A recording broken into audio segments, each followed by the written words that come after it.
The debate is over. That's the focus of tonight's angle. All right, I can't tell you how many times over the course of just the past weekend, I had friends, I had acquaintances, total strangers have approached me to ask whether Trump can still beat Kamala.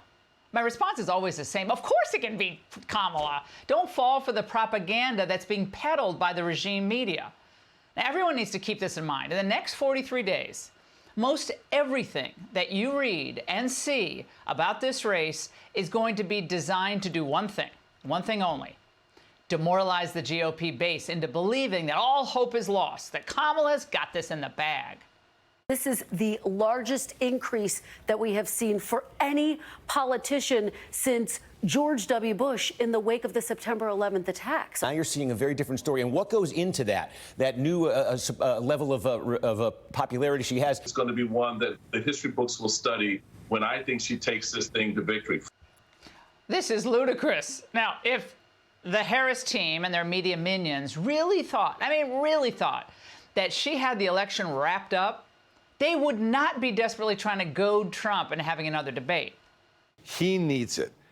I think she agreed to the CNN debate because she knows that will be the least agreeable venue for him. She wants to debate again. Donald Trump doesn't, because he doesn't talk about the issues. He can't talk about the issues. That's funny. Yeah, no, Trump's the one who doesn't talk about the issues, Joe. Okay. But why take a chance on supposedly disrupting all that Kamala momentum? Why would she want to do that? Well, the answer is they know that they have several high hurdles to clear in order to beat Trump. First, the polls indicate the race is very close. According to the Real Clear Politics average, Harris's lead nationally is only 2.2 percentage points. Now, the RCP average for the top 7 battleground states shows it's a tie. And remember that in 2016 and 2020, the polls underestimated President Trump's support. So my guess is that when the Harris team runs the numbers internally, they know the race is even closer than it looks, and it might be even really tough for them. But another debate isn't going to be the thing to help her. Now, look, at these numbers from the brand new New York Times Siena poll in Arizona, before the debate, Harris had a 5-point margin. Post-debate, the thing that, she won it handily, Trump is up 5 points in Arizona. Then in Georgia, Trump was up 4 before the debate and stayed that way after the debate. No effect. In North Carolina, Harris pre-debate edged Trump by 2. What about now? Well, after the debate, Trump is ahead by 3. Whoops. So much for that Kamala momentum. Second hurdle. After her embarrassing performance of that Oprah extravaganza and after her moronic responses during that back and forth with that local Philly anchor, one thing is clear. Harris is incapable of generating favorable publicity for herself.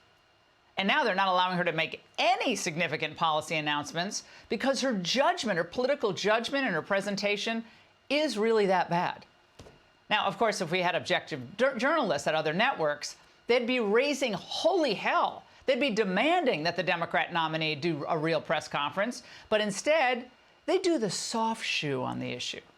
We've heard other Democrats in your position suggesting that they want to see more from Vice President Harris and Governor Walz in terms of not necessarily speeches in controlled environments, but town halls with voters, more interviews, mixing it up, press conferences. Would you like to see more of that? They have shown that they are happy warriors.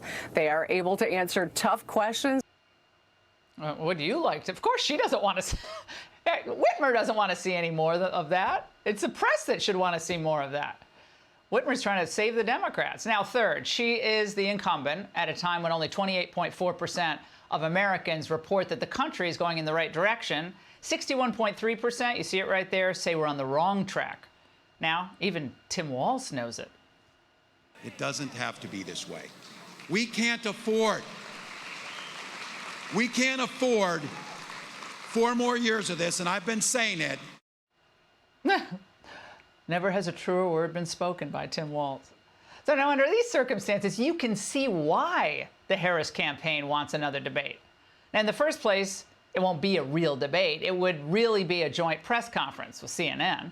And if it takes place over there at CNN, as the Harris people propose, then the Harris team can know that the moderators are going to protect Harris, and they'll, of course, attack President Trump.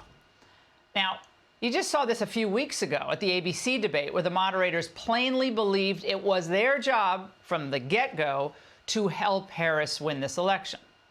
Plus, another debate would simply give Harris's supporters in the press something new to promote. As much as the press loves Harris, her strategy of avoiding any serious conversation on the issues really kind of deprives them of anything to write about. You can only do so many features about what a great cook she is, a gardener, even reporters start to get bored. So without another debate, by late October, the reporters may be so bored that they would actually start reporting on Harris herself. And that is the last thing this campaign wants. For over 9 years now, ever since President Trump came down that escalator, he has been involved in a continuous debate with the establishment over what's the best path forward for America. He has decisively won that debate. Why do I say that? Well, let's look at the NBC poll from Sunday. There's a lot of good news in it for Harris. It showed her ahead by 5 points nationally. But look at what else it shows. By 48-40, Americans think Trump would be better at dealing with inflation and the cost of living. It's the #1 issue in the country. By a margin of 50-41, voters think Trump would be better at dealing with the economy. That's also #1 and #2 issue. And by a margin of 54-33, Americans think Trump would be better at securing the border and controlling immigration. Those are issues 1, 2, and 3, my friends.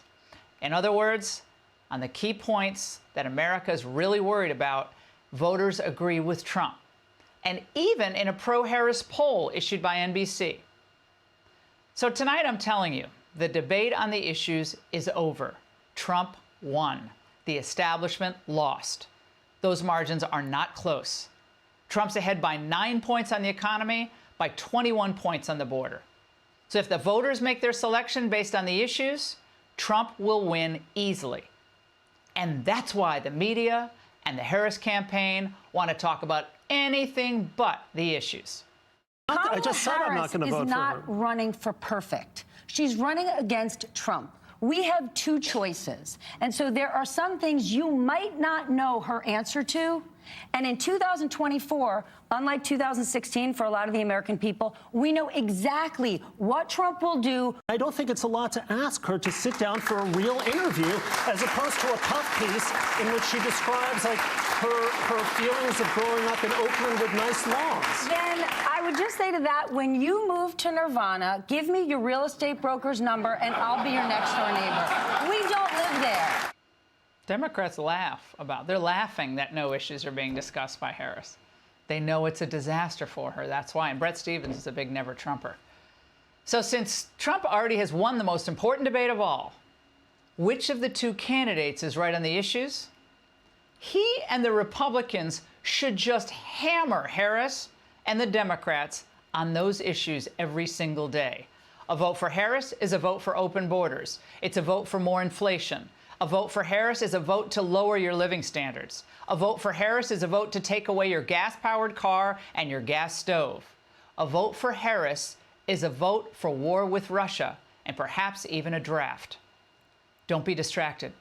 Don't give Harris any more options than to discuss the issues. No more excuses to change the topic. So keep making these points every day for 43 more days. And then, let's see what the polls look like on November 5th.